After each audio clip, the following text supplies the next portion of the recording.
El tema corto 3.6 os habla de los Austrias menores, Felipe III, Felipe IV y Carlos II, y su forma de gobernar, que no fue directa, sino a través de lo que denominamos los válidos. Y también este tema corto trata de la importantísima crisis de 1640, que ya es claramente el punto de inflexión que nos lleva hacia la decadencia de lo que sería el imperio de los Habsburgo, de los Austrias, y que finalmente se remataría en el siglo XVIII con la Guerra de Sucesión Española, dando lugar al cambio de dinastía entre Habsburgos hacia los Borbones franceses. ¿Qué son los válidos? Bueno, pues los válidos siempre son personas de máxima confianza y que suelen actuar muchas veces al margen de lo que son las importantísimas estructuras de gobierno, órganos de gobierno que habían creado los reyes católicos y que tanto con Carlos V como con Felipe II sí que se mantienen de una forma férrea. ¿Quién formaba parte de estos válidos? Pues fundamentalmente, repito, o gente de la propia familia de la monarquía española y gente de la nobleza, pero no la alta nobleza, ni siquiera los letrados, las personas de carrera, los abogados, los notarios, lo cual va a crear un recelo importante de la altísima nobleza, por ejemplo, la Casa de Alba, y de los y de estos letrados, de estos funcionarios del Estado, hacia estos válidos. Comenzamos con Felipe III, que le tenéis aquí en imágenes. Aquí tenéis al rey Felipe III y su principal válido llegó a ser el duque de Lerma, que le tenéis aquí retratado. Eh, a nivel externo, realizó una política fundamentalmente pactista para intentar evitar al máximo meterse en más guerras debido a la enorme crisis económica que se había producido por la reducción de los precios, que ya lo habíamos comentado en el 3.5, que era la conquista y la colonización. ¿Cuál es el gran problema? Que evidentemente, como actúan muchas veces fuera de los órganos de gobierno, esto facilita muchísimo el que se caiga en la tentación de la corrupción. Esto es lo que va a provocar, que va a conseguir una grandísima fortuna y las arcas reales, que por sí ya estaban bastante agotadas, esquilmadas, van a sufrir todavía más el azote del duque de Lerma. Felipe III, ¿qué hace ante esta situación? Pues no hace una medida muy inteligente, simplemente le sustituye. ¿Y por quién le sustituye? Pues por el propio hijo del duque de Lerma, el duque de Uceda. Aquí tenéis un retrato, repito, de Felipe III, el del duque de Lerma más en primer plano, y eh, esta situación no va a ayudar nada.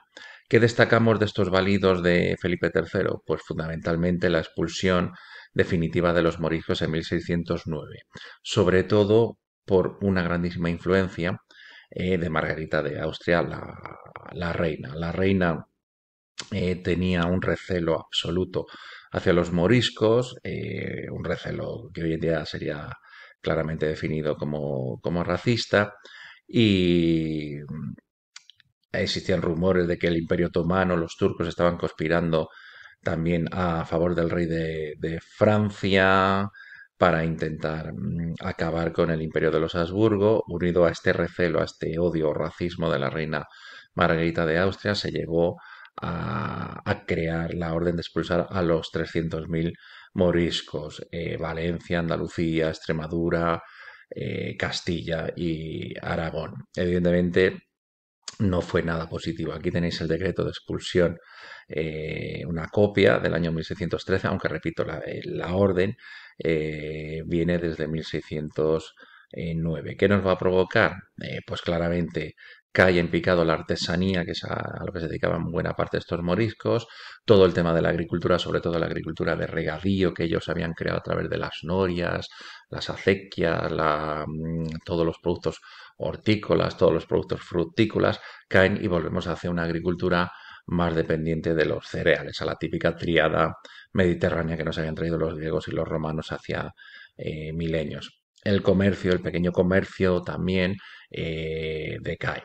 ¿Dónde va a ir esta gente? Pues fundamentalmente igual que los judíos, hacia el norte de África, hacia el Magreb. Aquí tenéis un mapa en donde os indican desde los lugares donde fueron expulsados hacia dónde van a ir. Toda la zona levantina, repito, hacia el norte de África, igual que toda la zona andaluza, y la parte de Castilla y de Aragón fundamentalmente hacia el sur de Francia, creando mayor merma económica todavía de la que existía todavía.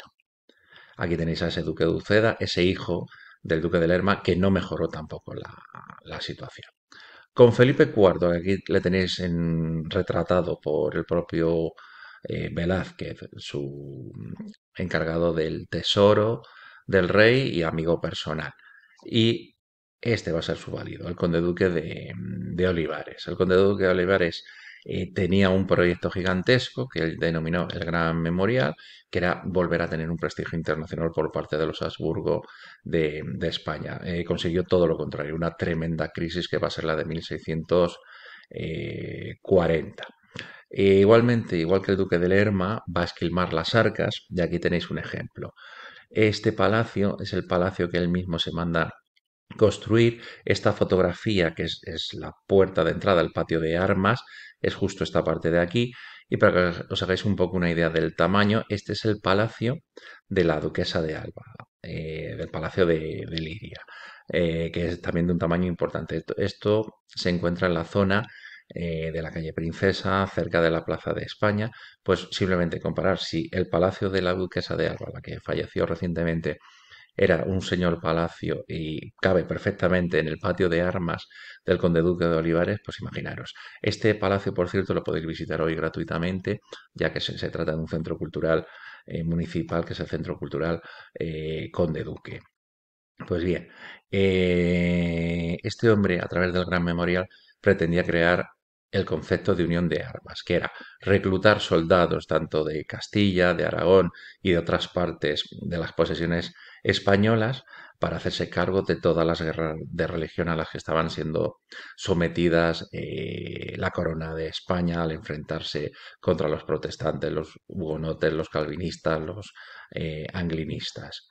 Esto solamente va a provocar que nos metamos en guerras como la Guerra de los 30 años, que es una guerra que en principio no era una declaración de guerra directa para España, pero que al final España se va a ver inmersa en esa guerra y que encima vamos a permanecer más de 30 años continuando guerreando contra Francia, mermando, como repito, las arcas reales. Por si esto fuera poco, en Cataluña se producen revueltas en Barcelona y en otras partes de Cataluña, se mata al virrey, al representante del rey en Cataluña, y los segadores, los campesinos, se levantan en lucha claramente, buscando la protección de Francia. Que ya lo hablaremos más adelante en otra lección, pero van a ser acogidos por el cardenal Richelieu, que era el valido de los reyes franceses. Por si esto fuera poco los problemas, Portugal va a declarar la guerra a Castilla y va a conseguir la independencia también. Hartos del poco interés que tenía la corona de Castilla en proteger las rutas comerciales portuguesas contra los piratas y la poca voz que le daba a nivel político, deciden enfrentarse contra la corona de Castilla, venciendo y estableciendo un nuevo rey para Portugal completamente independiente y rompiendo esa unidad que se había conseguido con Felipe II. Eh, si esto es poco todavía, se van a provocar rebeliones locales en muchas partes de España. Aquí tenéis un mapa donde os reflejan esas sublevaciones y también las guerras de los portugueses contra los castellanos.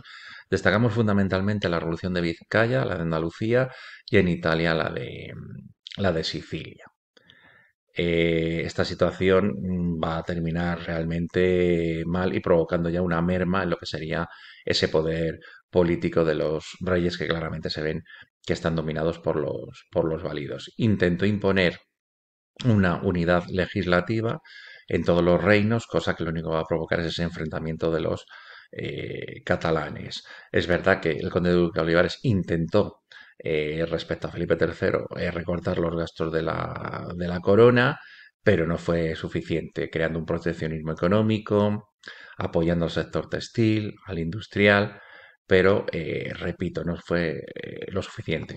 La merma demográfica de los moriscos y de los judíos también se intentó mejorar con la repoblación de población extranjera proveniente de otras posesiones españolas en Europa.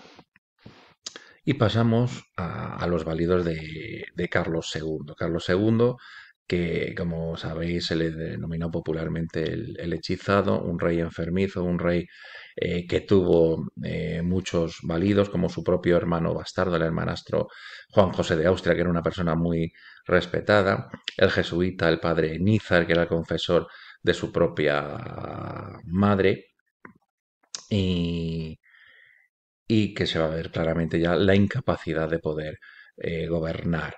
Gracias a estos válidos sí que se consigue recuperar, por ejemplo, Cataluña, porque Cataluña, una vez que ha aprobado el sistema político de los Borbones, que es un sistema completamente centralista frente al de los Habsburgo, que era una confederación de reinos, consideran que es mejor volver al redil y aceptar las premisas de los Habsburgo. Las revueltas en zonas de Italia como Nápoles también fueron sofocadas. Y en cambio, ante Francia y Portugal, pues no van a conseguir parar esta situación de crisis total. Repito, la crisis catalana surge porque no quieren entregar soldados catalanes a esa unión de armas, a ese superejército contra las guerras de religión. Esto va a provocar que el día del Corpus de Sangre, que es el día del Corpus Christi, pues el virrey sea asesinado en Barcelona, se provoque ese levantamiento de los segadores. De hecho, hoy en día sabéis que uno de los himnos independentistas de Cataluña, o el himno principal nacional que ellos consideran su himno, es Els Segadors, que se refiere a este hecho histórico que os comento. Se refugiaron bajo el reino de Luis XIII por apoyo del cardenal Richelieu, pero repito, finalmente decidieron volver al redil y Felipe IV prometió respetarle sus fueros. Aquí tenéis un grabado del cardenal Richelieu y la fotografía anterior correspondía precisamente a esa guerra de los 30 años, a la rendición de Breda, una de las batallas que ganamos los españoles frente a los Países Bajos, aunque curiosamente el cuadro se pintó tal que 10 años después de cuando ocurrieron los hechos. Y la revuelta portuguesa lo mismo, ni hay protección contra la piratería, se solicitan soldados portugueses y esta situación finalmente va a llevar al duque de Braganza a que se convierta en el nuevo rey de Portugal, que es Juan IV. No hubo forma, por más intentos militares que se hicieron por parte de los Habsburgos, de recuperar Portugal. Y hubo que reconocer en 1668 finalmente esa independencia.